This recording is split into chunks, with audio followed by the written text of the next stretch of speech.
हो, पण सायलीच तन्वी आहे हे जेव्हा समजलं, तेव्हा प्रेक्षकांना अनेक जणांना असं वाटलं, की आता मालिका संपली, आता थांबते. तर असं काही घडतंय? नाही, नाही, नाही. असं अजिबात घडत नाही आहे. आता मालिकेमध्ये अजून खूप छान-छान पैलू पडणार आहेत आणि एकदम छान-छान मालिका आपल्याला कळणार आहे, की कोणतं वळण घेते आहे. आणखी खूप काही गोष्टी आहेत अजून दडलेल्या, ज्या अजून उघड व्हायच्या आहेत. तर त्याचं चाललंय. मालिका अजिबात बंद होणार नाही. प्लीज कोणी असा अजिबात विचार करू नका. हो, कारण की प्रेक्षकांना ही मालिका फार आवडते. पण हो. मयुरी, आता जसं तुझ्याविषयी आज खरं तर खूप जाणून घ्यायचंय. थोडंसं मागे घेऊन जाते. हां. कसं होतं बालपण आणि कशी या क्षेत्राला सुरुवात झाली? बालपणमध्ये ना मी अजिबात विचारच केला नव्हता, की मला कलाकार व्हायचं आहे. मी शाळेत होते ना, तेव्हा 10वीला मी असा विचार केला, की मला ना डॉक्टर व्हायचं आहे. आणखी मला सायन्स खूप आवडायचं.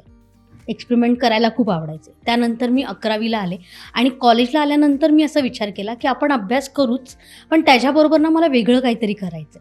मग मला आवडतं काय, तर मला डान्स करायला खूप आवडायचा. मी चाळीत राहिल्यामुळे आमचं गणेशोत्सव असेल किंवा काही कार्यक्रम असेल ना, तर डान्सची कॉम्पिटिशन्स असते, वेगवेगळे काही गेम्स असतात, ते असतात. त्यात मी पार्टिसिपेट करते. तर मला डान्स करायला खूप आवडायचं. तर मी म्हटलं चला आपण डान्ससाठी जाऊया. तर मी 11वीला गेले, ऑडिशन्स होते डान्सचे, पण मला उशीर झाला पोचायला. मी पहिला चेतना कॉलेजला होते, अच्छा. 11वी-12वी. त्याच्यानंतर मी साठेला आले. त्याचा पण मी प्रवास सांगते, साठेला मी का आलो. तर चेतनाला होते, ते डान्सला जायचं होतं. तिकडे गेलं ते सगळं फुल झालं, कारण की लिमिटेड होतं. त्यांना लिमिटेड पाहिजे होते मुलं, आधीच त्यांचा ग्रुप होता.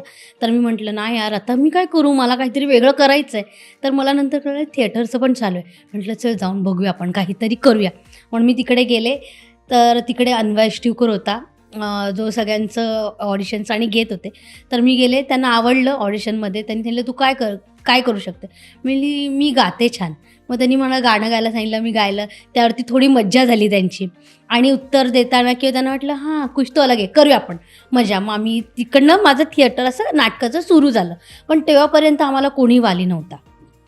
आम्हीच आमचं नाटक घ्यायचो, वाचायचो, त्या स्क्रिप्ट आणायला फिरायचो खूप ठिकाणी आणि मग ते प्रयोग करायचो. पैसे नसताना पण थोडं ट्रस्टीकडून 4-5 ओळखी लोकांकडनं घ्यायचो पैसे, प्रवास करायचो. तेव्हा मी आयुष्यातला एक मोठा प्रवास केला होता. आम्ही औरंगाबादला गेलेलो. आमच्याबरोबर कधीच म्हणजे पॅरेंट्स आले नव्हते आणि मी कसं, आमची शाळा माझी खूप अशी जवळ होती घराच्या. आता मुलांना ती सवय झाली की लहान असताना बसमधून प्रवास हो. करून लांब जाऊन शाळेत शिकायची. पण आमची शाळा जवळ असल्यामुळे मी कधी बसचा किंवा रिक्षाचा असा प्रवास केला नव्हता. तो मी कॉलेजला जाताना केला आणि कॉलेजमधून आम्ही औरंगाबादला पहिलं फ्रेंड्स गेलो. पण तो एक अनुभव ना खूप वेगळा होता नीलम. तर मला वाटलं हां, ह्या थिएटरमध्ये ना काहीतरी वेगळं आहे. मला मान्य आहे की मला व्हायचं आहे डॉक्टर, पण नंतर ना ते डॉक्टरचा कल असा कमी गेला आणि कलाकाराचा कल असा वरती आला. वाह! तर मला वाटलं येस, मला हेच करायचं आहे. आणि हे करण्यासाठी ना चेतनामध्ये आम्हाला एवढं सपोर्ट मिळत नव्हता. हो. तेव्हा आम्हाला साठे कॉलेजबद्दल कळलं, की तिथे तिकडे ना आम्ही प्रमोद शेलार सरांबद्दल ऐकलं होतं, की प्रमोद सर होते ना, ते खूप कॉलेजमध्ये नाटक बसवायचे.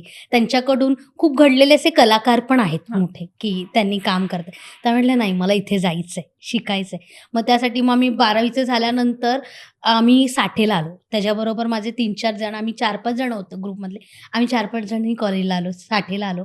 मग साठेमधून प्रमोद सर भेटले. मग आम्ही खऱ्या कॉम्पिटिशनला सुरुवात तिकडनं झाली आमची. जे युथ कॉम्पिटिशन असतं. तिकडे खूप मुलांना बघितलं जातं थिएटरचं आणि आवडले तरी हो. पण अशा कार्यक्रम म्हणजे शोसाठी तुम्हाला विचारलं जातं. तसं माझं पण झालं. तर आम्ही साठेमधून केलं. पहिलं तर मला संतोष पवारांनी विचारलं, त्यांच्या नाटकासाठी. तेव्हा मी व्यावसायिक नाटक पहिलं केलं. राधा ही कावरी बावरी. त्याच्यानंतर यदा यदा कदाचित ह्या सगळ्या शोमध्ये मी त्यांच्याबरोबर काम करत होते. नंतर मग मी CKT कॉलेजला गेलो. मग तिकडनंही यूथ कॉम्पिटिशन्स आणि केल्या आणि नंतर खरी सुरुवात आमची झाली जेव्हा आमची 15वी झाली. तेव्हा तेजस मालप आहे, जो आमचे माईम बसवायचा. मी जास्त करून माईम आणि स्किट ह्या 2मध्ये जास्त परफॉर्म करायची. मराठी मनोरंजन सृष्टीमधील मालिका, चित्रपट, नाटक तसेच कलाकारांबद्दलच्या नवीन अपडेट्स जाणून घेण्यासाठी नक्की सबस्क्राईब करा इट्स मज्जा मराठी या आपल्या नवीन यूट्यूब चॅनलला.